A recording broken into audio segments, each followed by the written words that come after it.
बड़े बड़े परमेश्वरी भगवान की अनपरण परमेश्वरी भगवान की मुझे के पार्श्वनाथ भगवान की श्री वास्तुपुर भगवान की श्री चंद्रपुर भगवान की शांतिनाथ भगवान की काशीनाथ महादेव भगवान की ओमकेश्वर बाहुबली भगवान की सोमेश्वर शंकर भगवंतों की अचल श्री कुंभ गुरुदेव की अचल गुरुदेव श्री देवानंद जी महाराज की धम गुरुदेव श्री जयदेव जी महाराज की समस्त आचार्यों की तीन करुणों महाराज की राजस्थानी माता की पर्यूषण महापर्व की उत्तम ब्रह्मचर्य धर्म की जैन धर्म की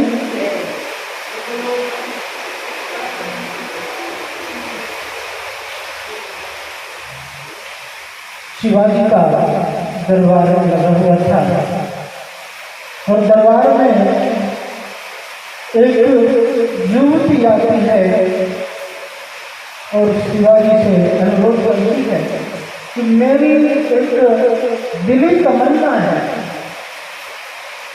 सुना है आप सबकी तमन्नाओं को पूरा करते हो, सभी के लिए इच्छित वस्तु प्रदान करते हो, मेरी भी एक तमन्ना है, आशा करती हूँ आप जरूर पूरा करेंगे। शिवाजी बोले, बोलो क्या बोलती हो, मेरे से अगर संभव होगा तो जरूर तुम्हारी तमन्ना पूरी होगी, तुम्हारी कामना जरूर पूरी होगी। वो युवती कहती है कि मुझे और कुछ नहीं चाहिए, मुझे आप बहुत अच्छे लगते हो और मुझे आप ही जैसा एक पुत्र चाहिए, आप जैसा एक पुत्र चाहिए। तो शिवाजी ने क्या उत्तर दिया होगा? शिवाजी कहते हैं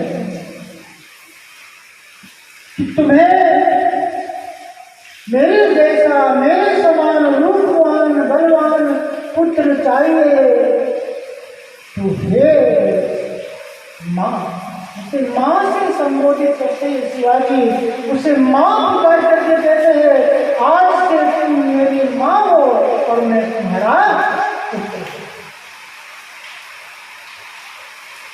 आज उत्तम ब्रह्मचर्य का दिन है और यह कथा हमें संदेश देती है कि विषय वासनाओं से दृष्टि को हटा, विषयों से वासना से दूर हो, अपने आप को विषय वासना से मुक्त करो।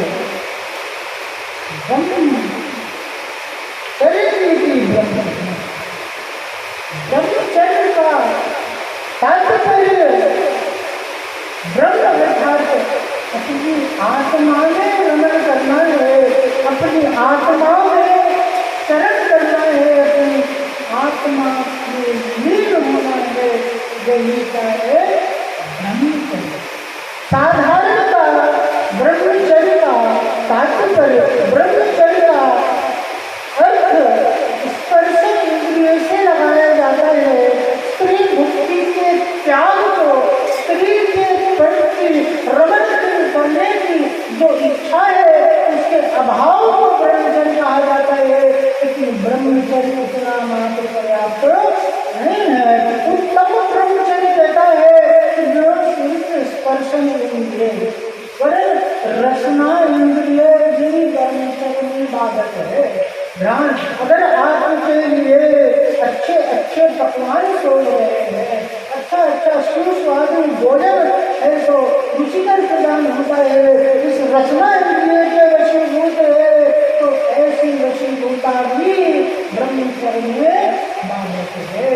वही जो रचना इंद्रिय के वशीभूत है वही ब्रह्मचारी है। जिसके लिए सुगंधित वस्तु अच्छी लगती है, इत्र फूले आदि अच्छी लगती है, वह भी क्या कहलाता है? ब्रह्मचारी नहीं है, वह भी क्या है?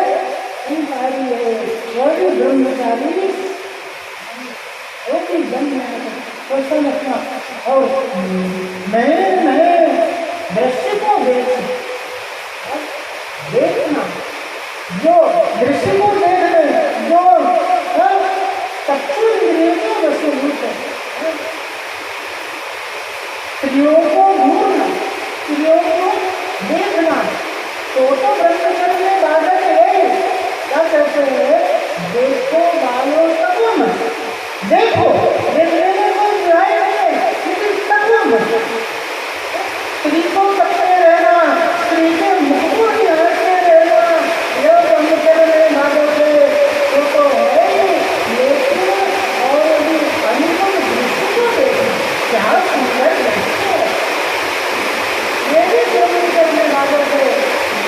दर्शन सीधी आगे देखना, जैसे कि गए ये भी ब्रह्मचर्य में बाधक है। ध्यान, चक्षु और कर्ण संगीत का आनंद ले रहे, पूजा हो रहा है तो लय पर ज्यादा ध्यान है। कितना बढ़िया राग है, कितना बढ़िया गला है, कितना बढ़िया गाते हैं, इसके अलावा ये भी में आचरण संगीत का आनंद लेना और उसमें राग रंग से खोना, न सिर्फ स्पर्शेंगे वरन पांचों इंद्रिया ब्रह्मचर्य है। यहाँ पर क्या करे? सब के संतो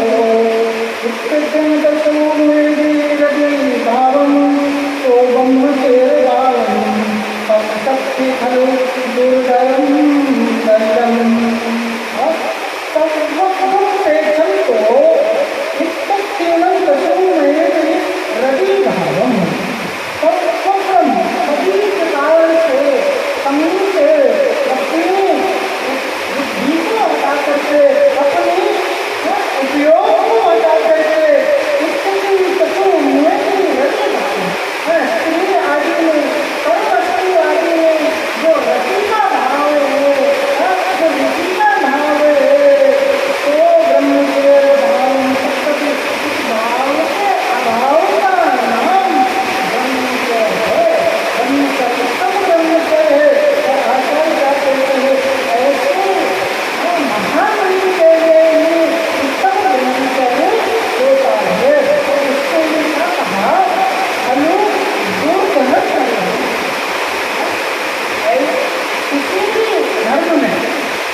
जिसका निवारण यहाँ असत्य है कपिल में त्रिगुण गई तीनों लोगों को जीतने वाला काम बस तीनों गई काम तुम्हारा हे महान स्वामी आपने ऐसे बस काम रखी शत्रु को और क्या किया तुम्हारा बताया तुम्हारा अवस्था में यौवन अवस्था में ऐसे काम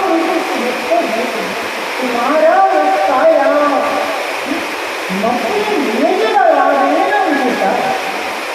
तुम्हारा अवस्था में जीत लिया किससे जीत लिया होगा बहुत सारी सैन्य शक्ति होगी कुछ सेना होंगे अस्त्र शस्त्र होंगे इससे जीता गया नहीं तब मक्की नीचे का राज है निज के बल के द्वारा अपनी आत्मशक्ति के द्वारा अपने आत्मबल के द्वारा ऐसे काम रूपी सिद्ध होने प्रभु आपने तुम्हारा बताया नहीं जीत लिया तुरंत नित्यानंद प्रसन्न ऐसे प्रसन्न पद ऐसे उत्तम पद को आगे राज के हे महादेव नयन पकवान मेरे नयनों में मेरे अंतर में आपका वास हो ऐसे यहाँ पर बहाना भाई काम रूपी बच को विषय भोगों से अपनी बुद्धि को वासना को जीवन से दूर करना काम वासना को जीवन से दूर करना और ऐसे काम वासना ऐसे ब्रह्मचर्य के लिए महामुनि के लिए मुनिराज के लिए महाव्रत पूर्ण दिन त्याग होता है और गृहस्थ के लिए आंशिक रूप से त्याग का संबंध है वहाँ पर ब्रह्मचर्य व्रत के लिए शब्द क्या किया स्वदार यानी अपनी स्त्री में अपनी पत्नी में संतोष हो उन्हें पसंद करके विवाह हो जाए ना शादी की अब क्या कह रहे हैं कि पति को पत्नी में संतोष हो पति को पत्नी को छोड़ करके और बाकी सारी स्त्रियां माँ बहन और बेटे के समान हैं और पत्नी के लिए अपने पति को छोड़ करके किसी पर पुरुष में रति का भाव नहीं पुत्र पिता और बुजुर्ग आदि दादा आदि ऐसे सम्मान की दृष्टि से देखे उसमें रति का यहाँ पर क्या कहा पदार संतोष व्रत के लिए कहा अपने ऐसो अपनी पत्नी में अपने कुटुंब अपनी पत्नी में ऐसो संतोष को रखो ऐसे उदार संतोष की बहुत बड़ी महिमा हमारे सामने प्रत्यक्ष उदाहरण है सीता जी का क्या हुआ सीता जी को रावण हरण करके ले गया रावण हरण करके ले गया और सीता जी रावण के राज्य में रावण के अधीन बहुत दिन तक रही उनके उद्यान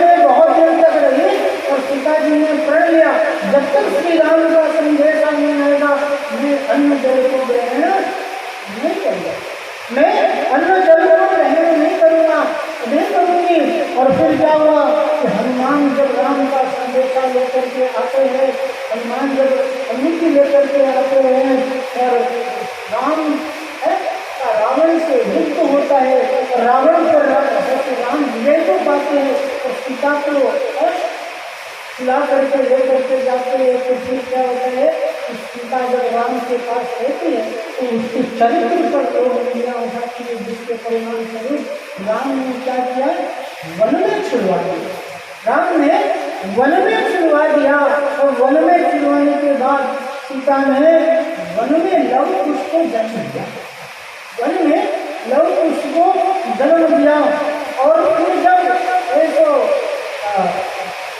राजमहल में आने की बात हुई तो अग्नि परीक्षा राम ने कहा अग्नि परीक्षा बिना मैं राजमहल में प्रवेश सीता को अग्नि परीक्षा देनी पड़ी और सीता ऐसो क्या करते हैं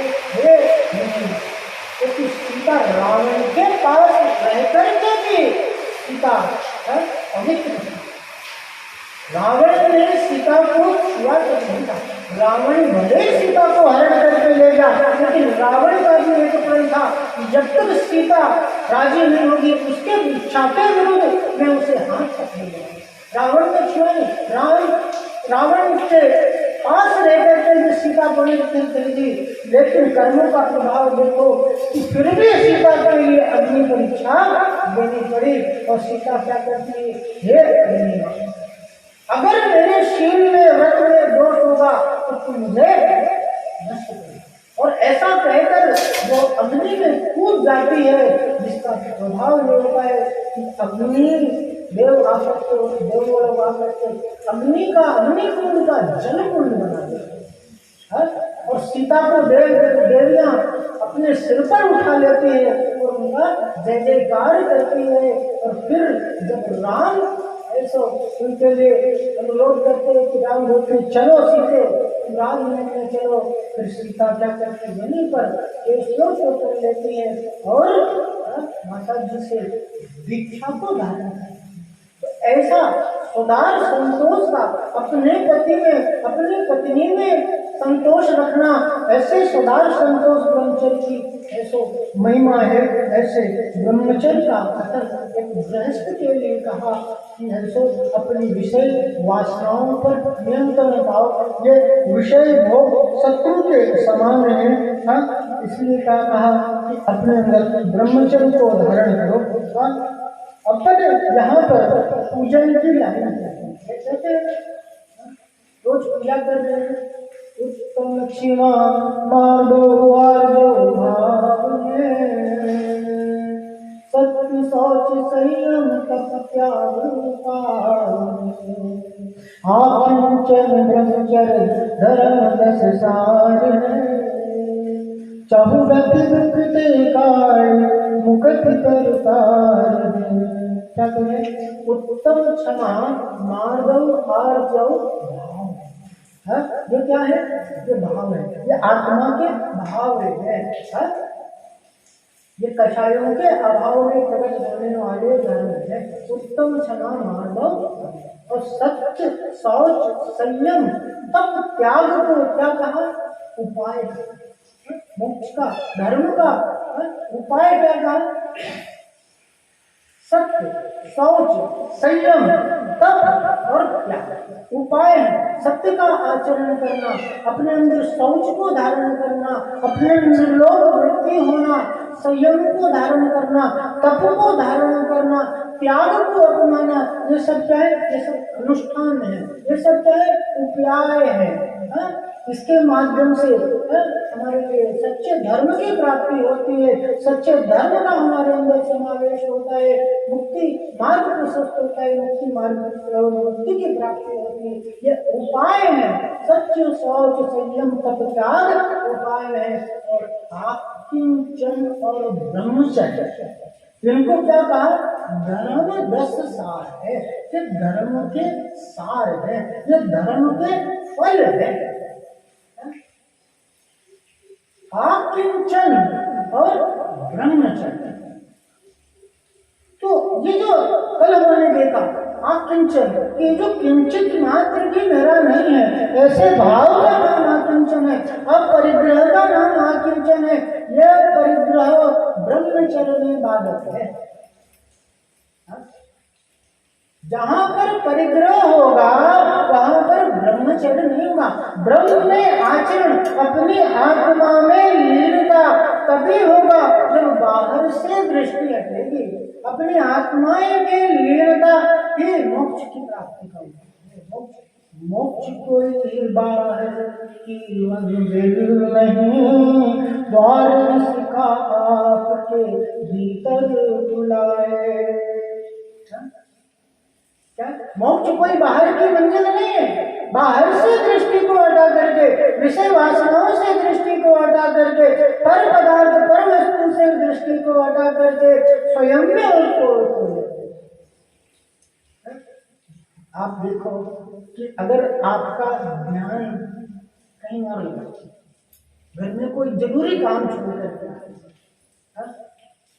कोई मन घर की चिंता होती है, कोई ऐसी चिंता घर में सता रही, लेकिन यहाँ आ तो गए, लेकिन मन में अगर घर का ध्यान चल रहा है तो पूजन में मन लगता है क्या?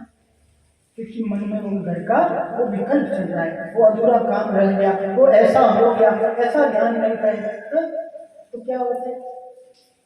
ध्यान नहीं लगता। इसी प्रकार से पर पदार्थ पर वस्तु में अगर उपयोग लगा रहेगा ध्यान लगेगा क्या? आत्मा का ध्यान हो नहीं सकता। ये पर पदार्थ विकल्प के साधन है, विकल्प के कारण है, और आत्मा का ध्यान अर्थात विकल्प से मुक्ति, ये परिग्रह आदि को छोड़ करके निर्ग्रंथ मुद्रा क्यों धारण करे? गृहस्थ के लिए परिग्रह प्रमाण की बात क्यों करी? कि विकल्प के कारण है, आकुलता के कारण है, चिंता लगी रहती कि नहीं? नई साड़ी पहन के आओ, बढ़िया जेवर वगैरह पहन करके आओ, बढ़िया आज आराधन है, आज विधान है, अब आप बताओ आपका पूजन में मन लगेगा क्या? बार बार लोगों की दृष्टि आपके गहने जेवर, आपकी नई बढ़िया साड़ी पर जाएगी, आपका खुद का उपयोग लगा हुआ है। ऐसी स्थिति में भक्ति और आराधना नहीं हो सकती। इसीलिए क्या कहा कि आप चिंतन को धारण करो, अपरिग्रह को धारण करो। वह क्या है? ब्रह्मचर्य में बाधक है। ब्रह्म में आचरण करना, अपनी आत्मा में आचरण करना, अपनी आत्मा की लीनता, वो शुद्धोपयोग में भ्रमण करना, वो अनुभूति ब्रह्मणे आत्मने चरती थी। अब ब्रह्म से दृष्टि हटा करके, वासना से दृष्टि को हटा करके, काम भोग से दृष्टि को हटा करके और स्वयं का ध्यान करना, स्वयं में लीनता ही क्या है? ब्रह्मचर्य। पंडित जी के पूजन की लाइन की ओर आते हैं, क्या कह रहे हैं? शील बाढ़ ब्रह्म भाव अंतर लगो, करी दोनों अभिलाष करूं सफल नर भव सदा। शील बाढ़ ये 10 धर्म में बाकी के जो 9 धर्म है ना, ब्रह्मचर्य को छोड़ करके बाकी जो उत्तम समाज है, जो 9 धर्म है, वो 9 धर्म क्या है? बाढ़ के समान है, रक्षक के समान है। किसके रक्षक के समान है? ब्रह्मचर्य की रक्षा। शील बाढ़ अनुराग ब्रह्म भाव, ऐसे शील बाढ़ को रख करके और ब्रह्म भाव, और अंतर में अपनी आत्मा को लखो, अंतर में अपनी स्वयं को लखो, स्वयं में लीन हो, करी दोनों अभिलाष करो सफल न हो। यहाँ पर है सो बाहर से दृष्टि को हटाना, ये व्यवहार धर्म है, और आत्मा में लीनता, ये निश्चय ब्रह्मचर्य। बाहर विषय वासनाओं से दृष्टि को हटाना, यह व्यवहार ब्रह्मचर्य धर्म है, और निश्चय ब्रह्मचर्य धर्म कौन सा है? अपनी आत्मा में लीनता। ये कह रहे करी दोनों अभिलाष। ऐसे निश्चय और व्यवहार दोनों धर्म की इच्छा को रखना, वांछा को रखना, करहूं सफल न। और ऐसे इच्छा को रख करके दोनों धर्म को धारण करके, निश्चय व्यवहार धर्म को धारण करके अपने नर भाव को, अपने मनुष्य जन्म को सफल करो। इस मनुष्य जन्म की सार्थकता किसमें है? धर्म को धारण करने में है, ब्रह्मचर्य को धारण करने में, अपने ब्रह्म के माध्यम से संसार को विस्तार होगा है, दुख का विस्तार होगा है, और ब्रह्मचर्य मुक्ति को प्रदान करने वाला, सच्चे सुख को प्रदान करने वाला है। तो क्या कह रहे? नर भाव सफल। इतनी दुर्लभता से ये नर भाव पाया, एक इंद्रिय से 2 इंद्रिय 3 इंद्रिय, दुर्लभ नहीं जो चिंतामणि के समान। ऐसो ये लट पिपली चींटी मच्छर आदि हो जाना है, और उसमें से भी क्या हो गया? मनुष्य हो गया, संगीत पंचेंद्रिय मनुष्य, जिन धर्म आदि सब कुछ पा करके, और फिर भी अगर धर्म से विमुख हो जाए, धर्म को धारण नहीं करे, तो ऐसा नर भाव पाना असफल है। धर्म के माध्यम से यह नर भाव सफल बनाओ, ऐसा करने उत्तम ब्रह्मचर्य मन आन, माता बहन सुता पहचान। क्या करें? उत्तम ब्रह्मचर्य मानो, उत्तम ब्रह्मचर्य को मन में लेकर के आओ, मन में धारण करो। क्या करिए? माता बहन सुता पहचान। सभी स्त्रियों, सभी महिलाओं को माता बहन पुत्री के समान देखो। ऐसा यहाँ पर देखो, ऐसा है यहाँ पर अपनी ऐसो विषय वासना पर नियंत्रण पाने का माध्यम क्या है? अपनी दृष्टि में, अपनी सोच में परिवर्तन लेकर यहाँ पर क्या करे कि माता बहन सुत जैसा संबंध हो अपने अंदर। क्या करे? सही बान वर्षा बहु सूर्य, टिकन नैन बान लख करे। सही बान वर्षा बहु सूर्य, बहुत सूर्य, जो सूर होता है, जो सुभट होता है, जो योद्धा होता है, वो बहुत सारे युद्ध में बाणों के वार को तो सह, अपने सीने पर बाणों के वार को सह लेता है। और टिकन नैन बान लखी पूरे। लेकिन क्या होता है कि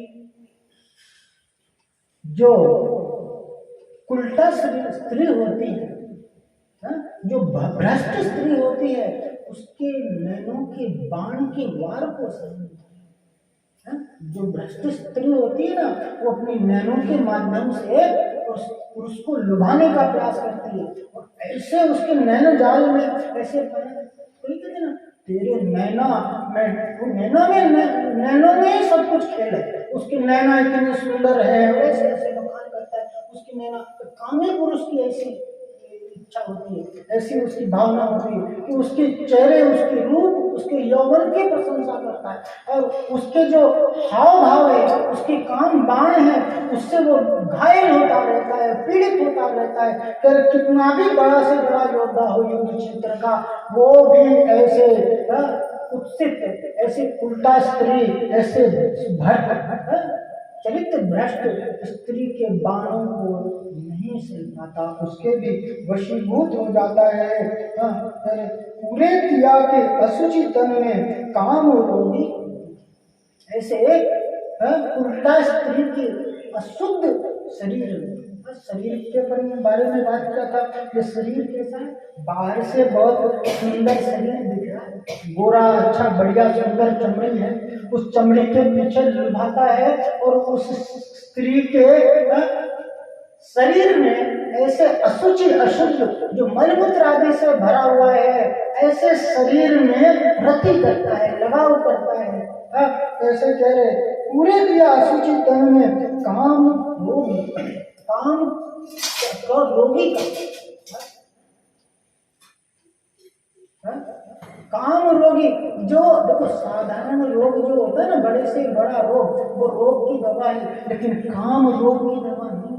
जिसको काम रूपी रोग लग जाता है ना, उसको और कुछ नहीं सोचता है, उसको वो स्त्री सोचते रहते हैं, और ऐसे स्थिति में वो है सो कुछ भी करने को तैयार हो जाता है। उस स्त्री को पाने के लिए वो अपनी लोक लाज, इज्जत, सब कुछ ऐसा खोने को तैयार हो जाता है, नीच से नीच कार्य करने में ऐसा तैयार हो जाता है। ऐसे काम का रोगी कहीं भी उसका मन लग जाए, ऐसे काम से घायल, पिता काम से घायल। आज के जो मॉडर्न टाइम में है, ऐसे कैसे आते, पिता अपनी बेटी को भोगता हुआ नजर आता है, एक माँ अपने पुत्र को भोगने की इच्छा करती है। यह इस पंचम काल का ऐसा प्रभाव है। ऐसे ऐसे काम के रोगी देखे जाते हैं, जो काम के रोग से घायल होकर के नीच से नीच हरकत करने के लिए तैयार।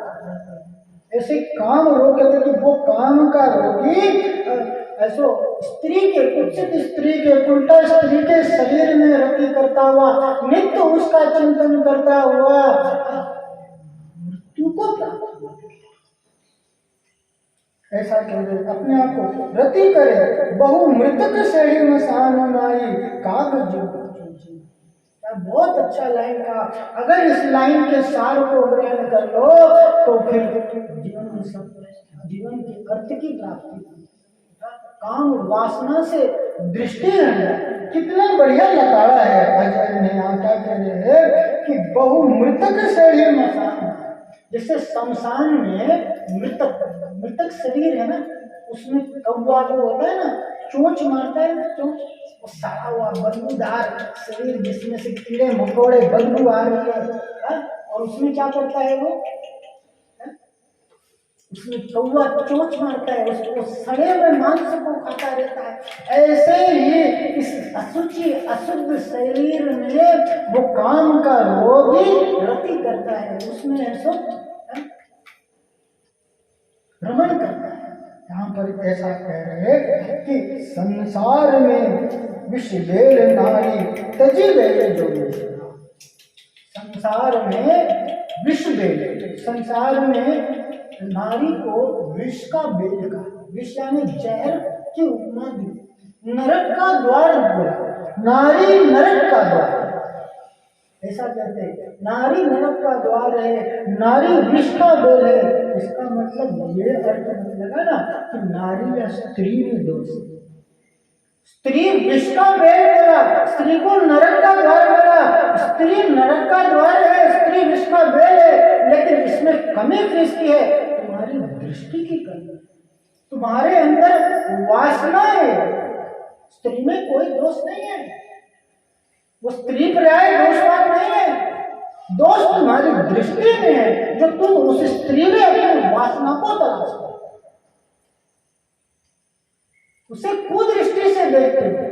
अरे वही स्त्री तुम्हारी माँ भी तो, उसे माँ बहन की दृष्टि से देखो ना, माँ भी तो स्त्री है, बहन भी तो स्त्री है, बेटी भी तो स्त्री है, और तो और छोड़ो, स्त्री पर्याय पर दृष्टि क्यों डाल रहे हो? आत्मा पर दृष्टि डालो। आत्मा में स्त्री है, पुरुष है, आत्मा का कोई लिंग नहीं होता। और जो ब्रह्मचारी होता है उसकी पर्याय दृष्टि नहीं होती, पर्याय दृष्टि से हटा करके द्रव्य दृष्टि मुक्ति और सच्चे सुख। ऐसे ब्रह्मचर्य की बात यहाँ पर कह रहे, संसार में विष बेल नारी तजी गए योगेश्वरा, ध्यानत धर्म दस चढ़ के शिव मंदिर में। ये जो 10 दिनों में हम लोगों ने उत्तम समाधि 10 धर्मों को जाना, ऐसे 10 धर्मों को धारण करके इस 10 धर्मों को अपने जीवन में ला करके पंडित ध्यानत राय जी क्या कह रहे हैं, पैर चढ़ के शिव में, पैड़ी अर्थात रूपी सीढ़ी, सीढ़ी को क्या कहते हैं, चढ़ाव को क्या कहते हैं, स्टेप को कन्नड़ में सीढ़ी, सीढ़ी सीढ़ी जो स्टेयर, इसको क्या कहते हैं, लिंची, लेंची।